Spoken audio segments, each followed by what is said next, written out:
জনগণের ভালোবাসা যদি আমরা অর্জন করতে পারি তাহলে কিন্তু আমরা রাষ্ট্র পরিচালনার দায়িত্ব পাবো, তা নাহলে আমরা পাবো না। সরকারে আসো তারপরে দাবি, সরকারে যেতে হবে তো।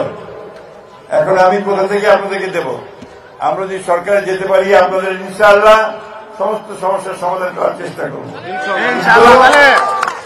আমাদের সামনে এখন কিন্তু কঠিন সময়।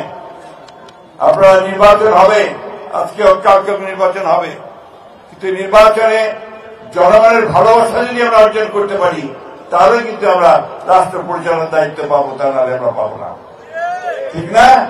এই যে আমাদের সামনে মা বোনেরা বসে আছে, ইনারা যদি মনে করে যে হ্যাঁ বিএনপিকে ভোট দেওয়া যাবে, বিএনপি মানুষের ভালো চায়, বিএনপির ছেলেরা বিএনপির নেতারা আমাদের সুখ দুঃখের সঙ্গে আমাদের পাশে দাঁড়ায়, তাহলেই শুধুমাত্র আমরা ভোট পাবো। তাহলে কি ভোট পাবো?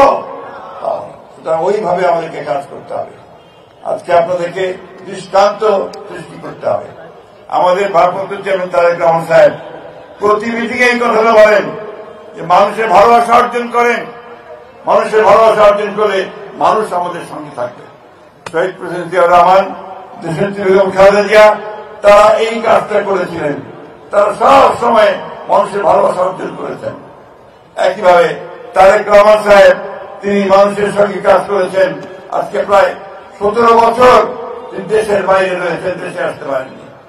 আমরা সবাই আল্লাহ তাআলার কাছে দোয়া করব যে আমাদের দেশনেত্রী বেগম খালেদা জিয়া যিনি আজকে চিকিৎসার জন্য বিদেশে গেছেন, লন্ডনে গেছেন, আল্লাহ যেন তাকে সেখানে সম্পূর্ণ সুস্থ করেন, সুস্থ করে আমাদের মাঝে ফিরিয়ে দেন। একই সঙ্গে এই দোয়া আল্লাহ তাআলার কাছে চাইব যে আল্লাহ তাআলা যেন আমাদের নেতা তারেক রহমান সাহেব তাকে সম্পূর্ণ সুস্থ করে আমাদের মাঝে ফিরিয়ে দেন এবং এই গণতান্ত্রিক আন্দোলনে তিনি যেন নেতৃত্ব দিতে পারেন। তাই তো নাকি? এই দোয়া আপনারা সবাই করেছেন তো? সবাই দোয়া করবেন। বন্ধুগণ,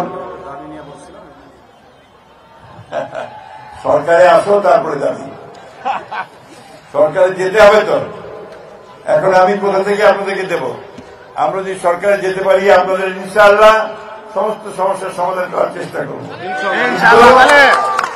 সরকারে যাওয়ার জন্য যে কাজ, সেই কাজগুলো করেন, মানুষের ভালোবাসা অর্জন করেন, ভোট কেন্দ্রে যেন আপনারা দাঁড়াতে পারেন ঠিকঠাক মতো সেই কাজ করবেন এবং মানুষ যেন ভোট কেন্দ্রে এসে আপনাদের ভোট দেয় সেটা নিশ্চিত করবেন আপনারা।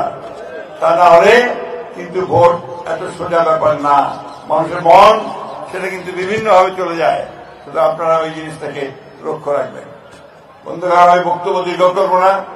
আমি আমাদের যে বর্তমান সরকার আছে তাদেরকে শুধু একটা কথাই বলতে চাই, আবারও রিপিট করতে চাই, পুনরাবৃত্তি করতে চাই যে আমাদের ছেলেরা আমাদের এই আন্দোলনে সবসময় তারা একটা অগ্রণী ভূমিকা পালন করেছে।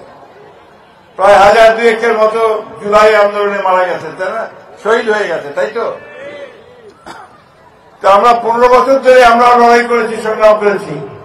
এই 15 বছরে আমাদের বিএনপির বহু লোক মারা গেছে। ওই জুলাই আন্দোলনে আমাদের 426 জন ছাত্র নেতা কর্মী শহীদ হয়েছে।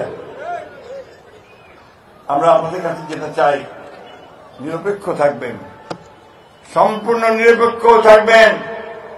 নির্বাচন অবশ্যই দেশে হবে, এই নির্বাচনটি হতে হবে সব সময় নিরপেক্ষ সরকারের অধীনে। আমরা চাইব এই অন্তর্বর্তীকালীন সরকার তারা সম্পূর্ণ নিরপেক্ষ থেকে এই নির্বাচনের ব্যবস্থা করবেন। ছাত্ররা রাজনৈতিক দল গঠন করতে চায়, আমাদের এতটুকু আপত্তি নেই, বরং আনন্দিত। ছাত্ররা রাজনীতি করবে, আসবে, তারা নতুন দল গঠন করবে, আমরা তাদেরকে স্বাগত জানাবো। তারা তাদের নতুন চিন্তা ভাবনা দিয়ে মানুষের মনের মধ্যে যাওয়ার চেষ্টা করবে।